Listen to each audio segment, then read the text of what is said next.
আমি professor doctor Mohammad Abdul কাদের। আমি একজন অর্থোপেডিক সার্জন।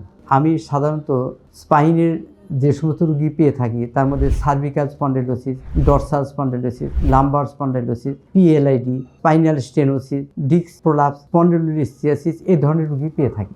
এই সমস্ত রোগী প্রাথমিক পর্যায়ে আমরা সবাই কনজারভেটিভ চিকিৎসা দিব। এনএসএইড দেব, অ্যান্টি আনসারেন্ট ড্রাগ দিব, মাসল রিল্যাক্সেন্ট দিব, অ্যাংজিওলাইটিক ড্রাগ দিব, তারপরে এক্সারসাইজ দিব, ফিজিওথেরাপি দিব। এ সমস্ততে যখন কাজ না হবে আমাদের তখন অপারেশন যেতে হয়। অপারেশন পিএলআইডি রুগী যখন কোমরে ব্যথা পায়ে নামে, ঝিমঝিম পা অবশ হয়ে আসে, রুগী যখন ব্যথায় খুবই কাতর থাকে এবং অসহ্য ব্যথা থাকে, তখন আমরা পরীক্ষা নিরীক্ষার মাধ্যমে সঠিক ডায়াগনোসিসের মাধ্যমে পিএলআইডির অপারেশন করে থাকি। অপারেশন করলে তারা এই অসুখের হাত থেকে বাঁচবে। আরেকটা হলো যে যদি লিসিয়াসিস, স্পন্ডাইলোলিসিয়াসিস ব্যায়াম হয়, তাতে দেখা যায় যে রুগীরা সামনের দিকে বাঁকা হয়ে হাঁটে এবং রুগীরা খুব ব্যথা অনুভব করে। এই সমস্ত ক্ষেত্রে decompression and stabilisation, that means spine fixation operation আমরা করে থাকি।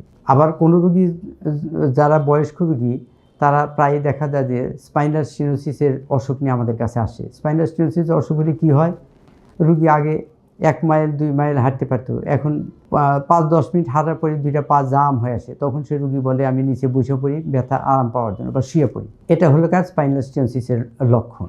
এ ধরনের রুগীদের আমরা এমআরআই করার মাধ্যমে ডায়াগনোসিস করার পর আমরা স্পাইন ডিকম্প্রেশন এবং ফিক্সেশনের অপারেশন করি।